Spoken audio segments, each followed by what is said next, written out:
अनपढ़ जाट पढ़े जैसा और पढ़ा लिखा जाट खुदा जैसा, और जाट अगर हेडमास्टर हो तो साइंस के बाप जैसा। दोस्तों नमस्कार, स्वागत है आपका हमारे YouTube चैनल पर। जैसा कि आपने वीडियो के शुरू में देखा, एक कहावत अनपढ़ जाट पढ़ा जैसा, पढ़ा लिखा जाट खुदा जैसा, यह कहावत कैसे प्रचलित हुई, आज की इस खास वीडियो में हम आपको बताएंगे इस कहावत के पीछे की क्या कहानी है। बात सन 1270 से 1280 के बीच की है। दिल्ली में बादशाह बलवन का राज्य था। बादशाह के दरबार में एक अमीर दरबारी था। दरबारी के 3 बेटे थे और मरने से पहले वह एक वसीयत लिखकर गया। दरबारी के पास 19 घोड़े थे और वसीयत में उन 19 घोड़ों के बंटवारों के बारे में एक शर्त लिखी थी। उन घोड़ों का आधा हिस्सा बड़े बेटे को, मंझले बेटे को चौथा हिस्सा और सबसे छोटे बेटे को उन घोड़ों का 5वां हिस्सा दिया जाए। लेकिन जब यह वसीयत उन बेटों ने पढ़ी तो सबके दिमाग चकरा गए। उन्होंने खूब प्रयास किए लेकिन उन घोड़ों का इस तरह का बंटवारा करने में वह नाकामयाब रहे। अब यह बात लेकर वह पहुंचे बादशाह बलवन के दरबार में। दरबार सजा हुआ था। जब यह बात बादशाह के सामने आई तो बादशाह भी चिंतित हो उठे। उन्होंने सभी दरबारियों से इस बारे में विचार विमर्श किया लेकिन कोई भी इस नतीजे पर नहीं आ सका।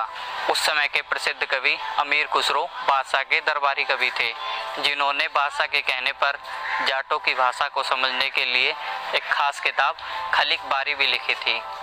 जब यह बात अमीर खुसरो तक पहुंची तो अमीर खुसरो ने बादशाह को सुझाव दिया कि ऐसी समस्या का हल तो कोई पंचायत का पंच ही कर सकता है।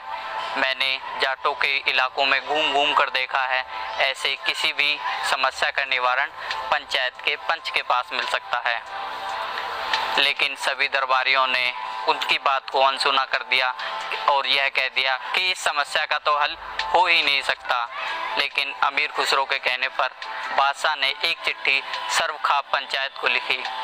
सर्वखाप पंचायत के मुखिया ने इस समस्या का हल करने के लिए चौधरी राम सहाय को दिल्ली भेजा। चौधरी साहब अपने घोड़े पर सवार होकर दिल्ली पहुंचे। बादशाह बलवन ने अपना दरबार आज खुले मैदान में लगा रखा था और साथ ही उन 19 घोड़ों को भी उसी मैदान में बांध रखा था। चौधरी राम सहाय ने वहां जाकर अपना परिचय बताना शुरू किया और उसके बाद कहा कि जैसा आप सब जानते हैं कि हमारे यहाँ एक परंपरा है कि प्रजा की हर चीज पर बादशाह का भी बराबर का हक होता है। तो सबसे पहले मैं अपना ये घोड़ा जो अपने साथ लाया हूँ यह भी उन 19 घोड़ों में मिला देने की आपसे आज्ञा चाहता हूँ। उसके बाद ही मैं किसी निर्णय पर पहुँच पाऊँगा।